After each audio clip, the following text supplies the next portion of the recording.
Citoyennes, citoyens, bonjour et bienvenue dans ce nouveau dossier de l'espace. Depuis le début de l'ère spatiale, l'exploration du système solaire s'est faite de manière très inégale. Les astres les plus facilement accessibles, la Lune, Vénus et Mars, ont logiquement fait la cible du plus grand nombre de missions.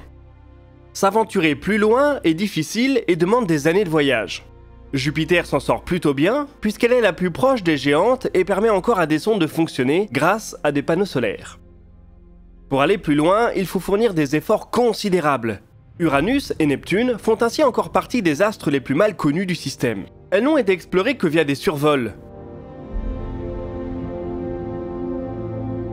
Entre Jupiter et ces dernières, Saturne est un peu dans une situation intermédiaire.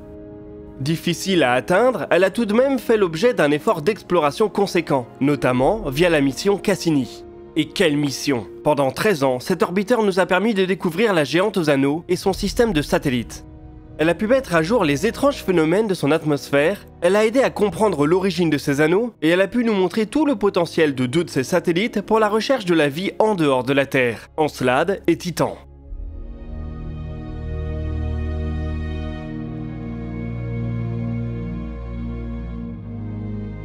C'est cette seconde lune qui va nous intéresser aujourd'hui, puisqu'elle est le lieu d'un des exploits les plus extraordinaires de l'histoire spatiale.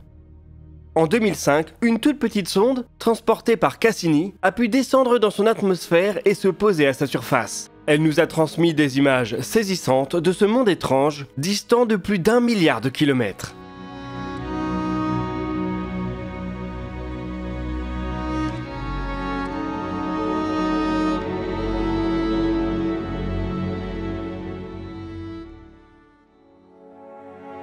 Il y a encore 20 ans, Titan était une lune mal connue, mais déjà fascinante.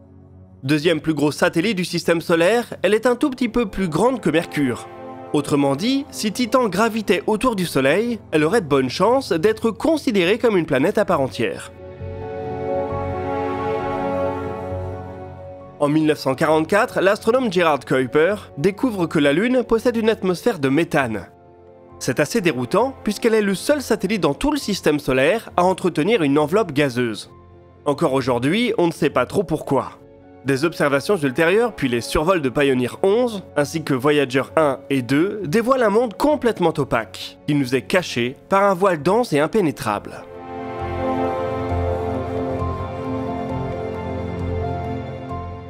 L'atmosphère de Titan se révèle très épaisse, tout comme le mystère de sa surface. Les clichés montrent une boule orange sans signe distinctif, mais les mesures effectuées commencent à affoler les imaginations. Titan est à la fois très riche en hydrocarbures et très froide. Il est donc possible qu'elle accueille un cycle liquide à sa surface. Des pluies, des rivières, des lacs, peut-être même des mers, non pas composées d'eau mais d'éthane et de méthane. Cela en ferait le seul corps du système solaire, en dehors de la Terre, à posséder des liquides en surface.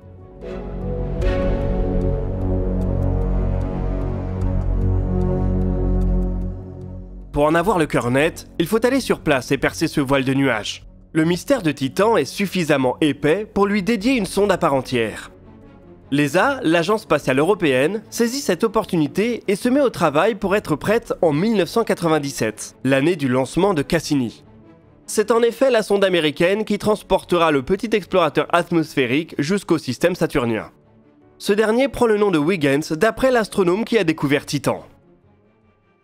Huygens n'est pas vraiment impressionnant. C'est un cylindre d'1,30 m de diamètre pour environ 300 kg. Il est conçu dès le départ pour une mission très courte, quelques heures tout au plus. Une des principales contraintes de sa mission est en effet l'énergie. Les satellites de Saturne reçoivent peu de lumière du fait de leur grande distance au Soleil. Une fois passés sous les nuages de Titan, c'est encore pire. Au niveau du sol, on s'attend à une luminosité très faible. Impossible donc de compter sur des panneaux solaires. Une pile nucléaire de type RTG pourrait rendre la mission pérenne, mais le budget serait autrement plus conséquent, et l'ESA ne maîtrise de toute manière pas cette technologie. Huygens doit donc fonctionner sur batterie. Une fois largué par Cassini, il aura quelques heures pour descendre dans l'atmosphère et transmettre autant de données que possible à la sonde américaine.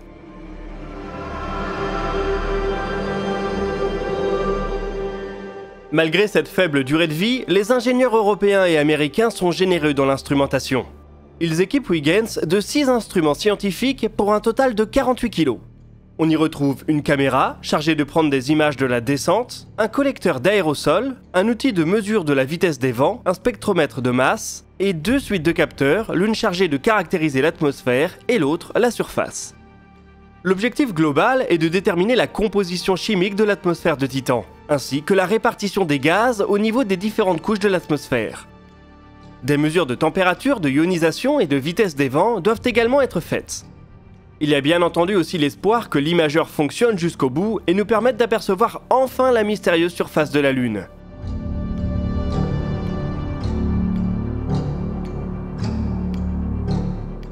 En 1997, Cassini décolle, et en 2004, le jour de Noël, elle largue son précieux paquet en direction de Titan.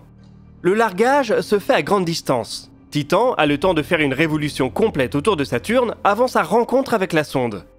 Huygens passe ainsi un peu plus de 3 semaines seul dans l'espace, avec tous ses systèmes en veille pour économiser ses batteries. Le 14 janvier 2005, la sonde entre enfin dans l'épaisse atmosphère de la Lune. Au cours des premières minutes, son bouclier thermique est mis à rude épreuve. Il est cependant rapidement soulagé par une série de parachutes qui vont fortement ralentir la sonde.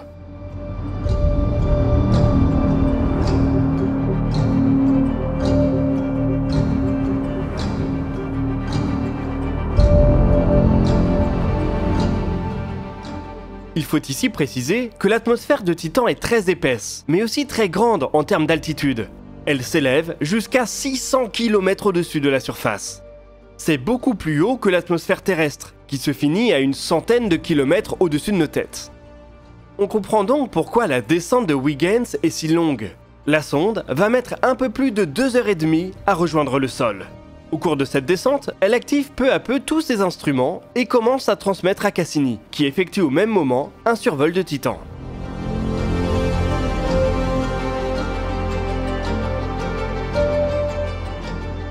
Pendant toute cette période, les équipes de la mission sont complètement dans le noir.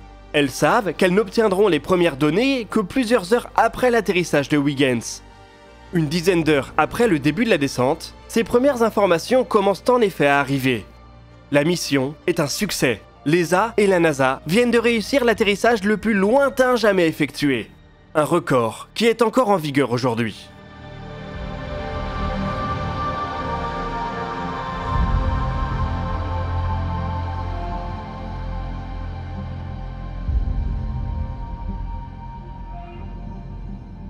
Non seulement Huygens est parvenu jusqu'à la surface, mais la sonde y a aussi survécu pendant 3 heures et 10 minutes. Dans les jours et les semaines qui suivent, une moisson d'informations est collectée. On commence à apercevoir dans les médias le film de la descente, un diaporama des images de Huygens nous dévoilant son aventure dans cette atmosphère froide et étouffante. Ce film aurait pu être encore plus impressionnant. Les concepteurs de la mission espéraient recevoir 2 fois plus d'images. Seulement, une erreur dans la programmation de Cassini en a décidé autrement.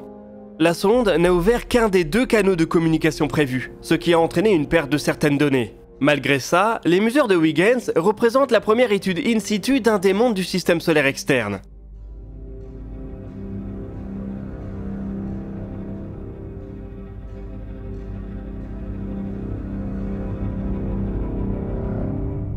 Ces mesures permettent d'améliorer les modèles sur l'atmosphère de Titan, son épaisseur, sa densité, sa composition et ses vents. Des données qui vont grandement servir pour la suite de l'exploration du satellite de Saturne.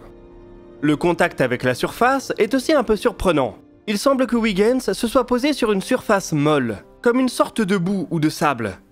Les photos de l'atterrisseur montrent par ailleurs un paysage qui a récemment été remodelé par des écoulements liquides. Au cours des années suivantes, les mesures de Cassini vont montrer que la Lune abrite bel et bien des lacs d'hydrocarbures au niveau de ses pôles, ce qui redouble aujourd'hui l'intérêt qu'on porte à la Lune. Titan est incontestablement un astre unique dans le système solaire. Le satellite dispose d'une dynamique liquide qu'on ne trouve pas ailleurs, et qui pourrait éventuellement être significative pour la recherche de la vie. C'est pourquoi, aujourd'hui, une seconde mission beaucoup plus ambitieuse est envisagée.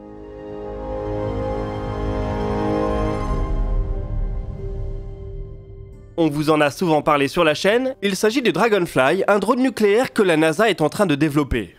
Hors de question de retourner sur Titan pour seulement quelques heures. La prochaine phase d'exploration doit pouvoir se maintenir in situ pendant plusieurs années terrestres. Comme c'est un drone de type quadcopter, il sera aussi très mobile et devrait donc pouvoir nous arroser d'images de ce milieu qu'on a à peine pu découvrir avec Huygens. L'héritage de la sonde européenne sera mis à contribution. Pour pouvoir exploiter au maximum les données fournies par Huygens, la NASA a décidé que Dragonfly pénétrera dans l'atmosphère de Titan au cours de la même saison saturnienne que son prédécesseur et à la même latitude. Cela devrait permettre de réduire grandement les incertitudes. Certains ont même émis l'idée que Dragonfly puisse aller rendre visite à Huygens. Le drone sera en effet capable de voyager sur de grandes distances. Cela présente toutefois un intérêt scientifique discutable, et je doute que la NASA aille dans cette direction.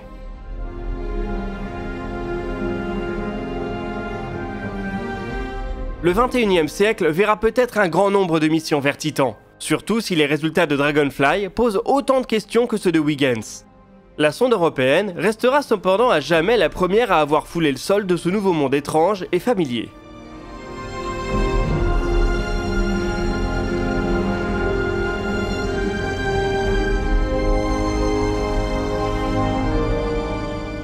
Nous voici en tout cas arrivés au bout de ce dossier de l'espace. N'hésitez pas à partager vos questions et vos remarques dans les commentaires. On y répondra dans la vidéo qui sortira le dimanche 19 mars à 17 h. Vous pouvez consulter la description pour retrouver nos sources et nos réseaux sociaux. Nous, on se donne rendez-vous la semaine prochaine pour un nouveau DNDE, et d'ici là, citoyennes, citoyens, portez-vous bien.